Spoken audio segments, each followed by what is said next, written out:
Picture this, 1969, there's this young kid in Canada, totally glued to the TV, watching humans walk on the moon. Just amazing, right? Absolutely mind-blowing for anyone watching, I imagine. And right then, he decides, that's what I want to do. Only, there's a bit of a snag. Just a small one. Yeah, Canada didn't exactly have a space program back then. Astronauts were, an American thing mostly. Seemed like a total long shot. But that's what makes the start of this story so compelling, isn't it? How does that seemingly impossible dream kickstart this incredible journey? Yeah. And, what can we take away from it? Exactly. And that's our focus for this deep dive. We're digging into Chris Hadfield's book, An Astronaut's Guide to Life on Earth. Which is way more than just, here's what I did. Yeah. It's packed with these surprisingly down-to-earth lessons he learned chasing that huge goal. Yeah, we'll be covering his early days, wanting to be an astronaut, becoming a test pilot. Right, the whole path. The selection process, which sounds intense. Oh, yeah. And then space missions, but also the mindset shifts, the unexpected lessons he picked up. So our mission today, really, is to pull out that practical wisdom. Stuff about preparation, dealing with setbacks, teamwork, handling the totally unexpected.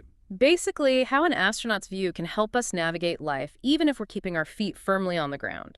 A shortcut to some valuable insights. Sounds good. Okay, so let's start back at the beginning. Age 9, watching the moon landing. What grabbed me was how he didn't just dream, he immediately thought, What would a 9-year-old astronaut do right now? exactly. He started acting the part, in small ways. Yeah, choosing vegetables instead of chips, reading specific kinds of books. It's his proactive mindset, taking ownership right away. It wasn't a straight line, though. He knew he couldn't just be an astronaut then. Right, so he aimed for the military, becoming a pilot, then an engineer. Stepping stones. Shows incredible, long-term vision and adaptability, seeing how different skills could eventually add up. That's a key point, I think. Often these big goals need a whole range of skills, things that might not seem directly connected at first. For sure. And we can't talk about his journey without mentioning his wife, Helene. No, absolutely not. Her support, especially early on when things were, uncertain financially and career-wise. It really stands out. He's very clear about how much her belief in him mattered. Makes you think about our own support systems. It really does. Even seemingly solo achievements often have that bedrock of support behind them. Okay, so he pushes forward, gets into test pilot school, and doesn't just get through, he graduates top of his U.S. Air Force class. Which leads to that slightly amusing newspaper headline back home. Oh yeah, Canadian wins top test pilot or something to that effect. Classic. A nice little dose of humility, perhaps, despite the major achievement. Maybe, but it showed his dedication. Then he gets named U.S. Navy Test Pilot of the Year, even though he's not American. Incredible perseverance. He's just excelling, pushing the boundaries of what he can do. And then, kind of out of the blue, the Canadian Space Agency puts an ad in the paper looking for astronauts. Talk about timing, but also talk about being ready when the opportunity finally knocks. That always be ready theme starts right there. He'd done the work, built the skills, and boom, there's the chance he'd been aiming for since he was 9. Exactly. He was perfectly positioned because he hadn't stopped preparing and learning. So, okay, he applies. And this Canadian astronaut selection, wow, it sounds brutal. Yeah, hundreds and hundreds of applicants, multiple stages, interviews, medicals. They even did a mock press conference. And the people applying, PhDs, doctors, scientists, other test pilots, the competition must have been unbelievable. It just shows the level everyone was already operating at. Just getting invited to the selection was probably a huge deal. And it culminates in this hour-long panel interview. CSA, bosses, PR people, astronauts. The make or break moment. Right, and he talks about thinking, how do I stand out? How do I show confidence but not arrogance? That's a fine line to walk in any high-stakes interview, isn't it? Yeah. Showing competence without seeming difficult. Yeah, finding that balance. His awareness of that dynamic seems key. Definitely. Okay, so he makes it through, becomes an astronaut. Fast forward to his first shuttle mission. Docking with Mir, the Russian space station, which had never actually been done before by a shuttle. A huge technical challenge. And things didn't go perfectly smoothly either. Right. He mentions key equipment failing. They had to basically troubleshoot and improvise to get that docking module built and attached. That's problem solving under immense pressure. Yeah. The lesson there is huge, right? Stuff will go wrong. Absolutely. It's about how you adapt, how you keep calm and find a solution. That's not just for space. True. After that mission, he takes on a different role for a while. Chief Capcom. The capsule communicator. The main voice talking to the shuttle crews from mission control. Yeah, for 25 shuttle flights, that must have been an incredible learning experience. He talks about learning to take really complex technical stuff and boil it down, communicate it clearly, sometimes with a bit of humor. Critical skill. And also getting a deep understanding of crew dynamics, how teams work under pressure. Definitely honed his communication and sort of people skills in a high-stakes environment. And all this time, there's the ongoing training, like practicing spacewalks for years in the NBL. The neutral buoyancy lab. That giant swimming pool where they simulate weightlessness. He emphasizes mastering those essential skills until they're absolutely second nature. Deliberate practice. Not just logging hours, but really focusing on getting the crucial things right instinctively. Exactly. So you can rely on that training when things get real. Okay, let's shift to some of the core principles he talks about. Some are kind of counterintuitive. Like sweating the small stuff. We usually hear the opposite. Right. But his point is, if you take care of all the little details you can control, it actually reduces your overall stress. You're not worrying about minor things going wrong. And it ties into that other astronaut mindset, constantly asking, what's the next thing that'll kill me? Which sounds morbid, but it's about proactive risk management, anticipating problems before they happen.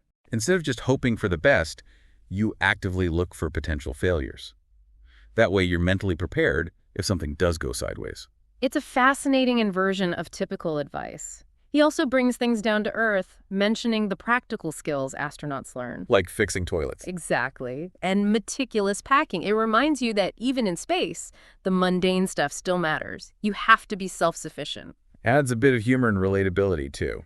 They're not superhuman, they just have to know how to handle everything, including plumbing. And then there's the hard reality that some astronauts train for years and never actually fly in space. Yeah, he has a very realistic, almost stoic perspective on that. It speaks to a dedication to the program, the mission itself, that goes beyond just personal ambition or glory. It's a team effort, and everyone contributes, whether they fly or support from the ground. But he definitely lives by that always be ready idea we mentioned. Oh, yeah. Like practicing David Bowie's Rocket Man on guitar, just in case.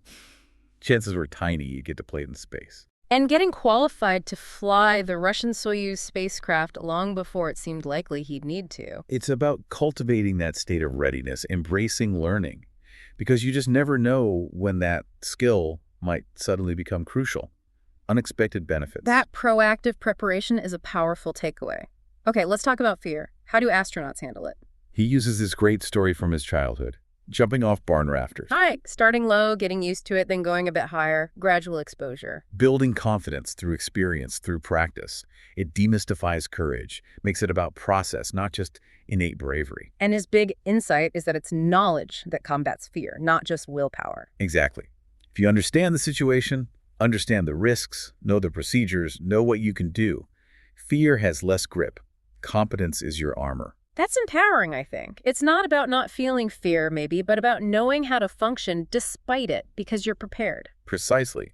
Which is why the space program drills those bad news scenarios relentlessly in simulations. They're constantly practicing for failures, building that competence, that muscle memory. So when something real happens, the reaction is trained, almost automatic, not panicked. Of course, real tragedy can strike. He talks about the impact of the Columbia disaster. A profound loss, obviously.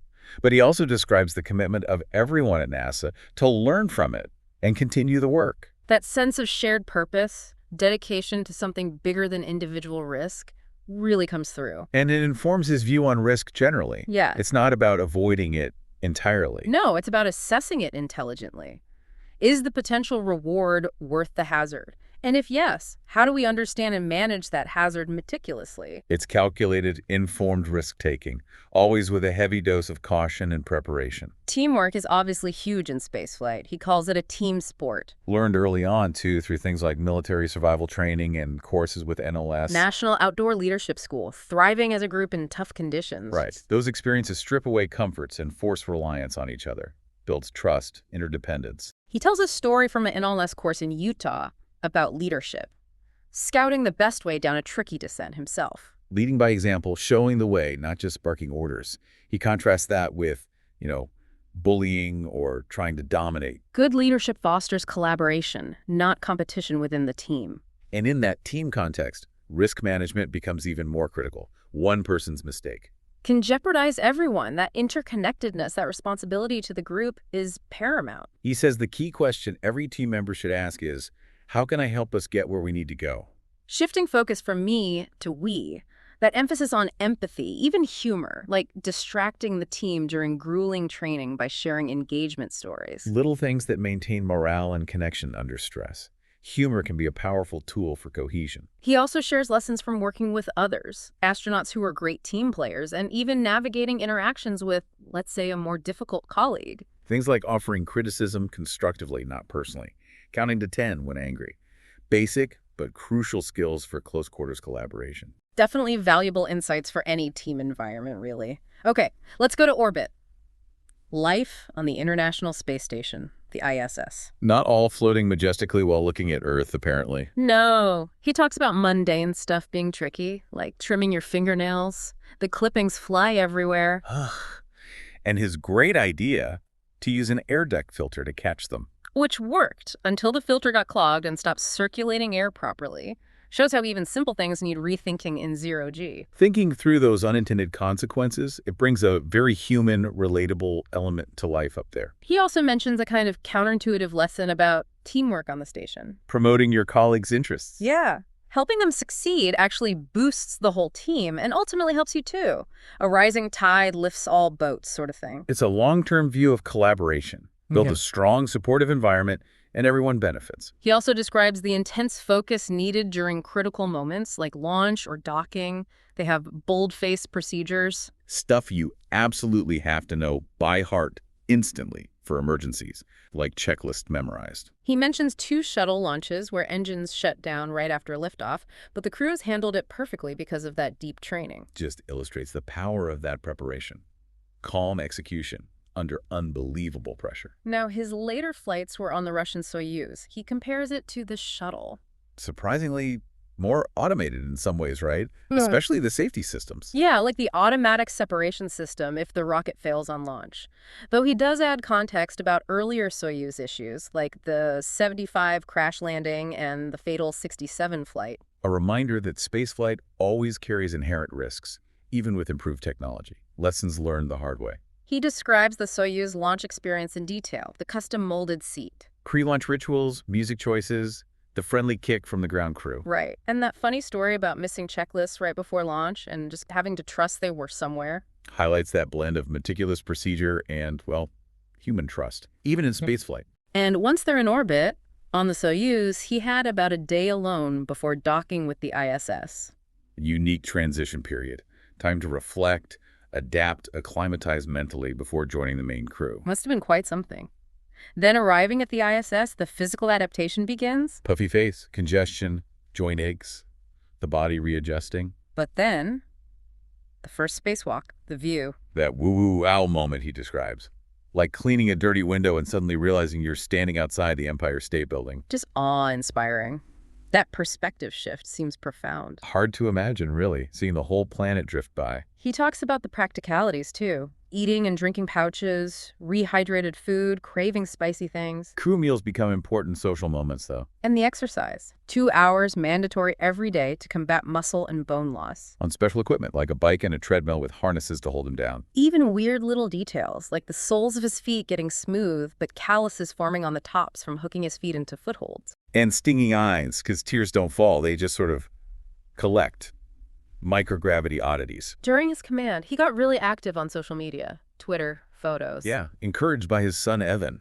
Led to that unexpected viral fame, like this space oddity video. It's a great contrast, right? Tweeting stunning Earth photos 1 minute, then maybe dealing with a malfunctioning toilet the next. Exactly. The sublime and the mundane side by side. It showed the power of sharing that unique experience. And collaborating with Ed Robertson of Bare Naked Ladies for that ISS. This is someone singing Song for Music Monday. Involving nearly 1 million kids back on Earth. Incredible outreach. Using space to inspire. But the day-to-day reality was still maintaining the station. He describes fixing that complex Russian toilet system. While also making sure the Russian cosmonauts were ready on time for their spacewalk. Multitasking under pressure. Just shows the range of skills needed. Technician, manager, team player. And speaking of spacewalks, remember the small, unidentified flying objects. Oh, right. Turned out to be just flakes of paint catching the sunlight. A little space mystery solved. Shows you need careful observation, even for the mundane. He also emphasizes how demanding it is to be the person inside the station supporting a spacewalk, the IVA role. Meticulous procedure following, clear communication, anticipating the needs of the crew outside.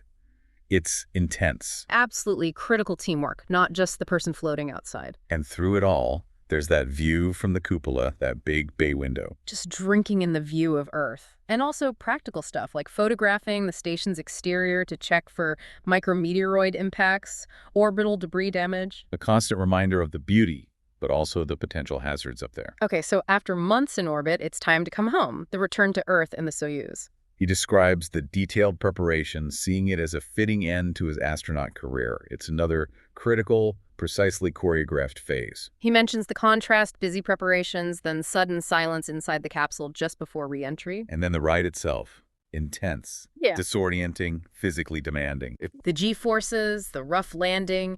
He compares the feeling right after landing to being a newborn baby. That vulnerability, the sensory overload, the weakness as the body starts grappling with gravity again. Powerful analogy. Then the welcome crew arrives, pulling them out. He talks about the emotional moment of getting on a satellite phone to talk to Helene. And her first question is about the Toronto Maple Leafs game. Yeah, such a human grounding moment after everything he'd just been through. That connection to everyday life. Exactly. But the physical readjustment takes time. Dizziness, lightheadedness. Needs a G-suit initially, has to be careful even just moving around. The body has a lot to relearn. And then come the post-flight tests. Understanding the effects of long-duration spaceflight. Agility tests, balance assessments. He mentions almost losing his lunch during one, but it's crucial science. Absolutely. Data needed for planning future missions, especially long ones like going to Mars. He heads back to Star City in Russia for the official debrief. A bittersweet feeling, he says. The last leg of a 21-year astronaut career. The end of a major chapter. Then finally getting back to the NASA area in Houston, feeling free. There are ceremonies, awards, passing on gifts, and he reflects on that perspective shift from seeing Earth from space. That sense of humility, the fragility of the planet. He even mentions starting to pick up trash more often back on Earth. A small habit, but it signifies that changed outlook. He also makes a point about what we tend to celebrate. Applauding the wrong things sometimes. The flashy moments instead of the quiet preparation and perseverance. Yeah. It's a good reminder to value the hard work, the dedication, the process, not just the final result. Very true. And surprisingly, he says life back on Earth doesn't feel mundane after space. It feels richer, more vibrant. That's uplifting. The experience enhanced his appreciation for the ordinary, maybe. The contrast makes you see things fresh. And his reintegration into the astronaut office was smooth. No big fanfare, just back to work, taking on a support role. Back to being part of the team. He mentions Peggy Whitson doing the same.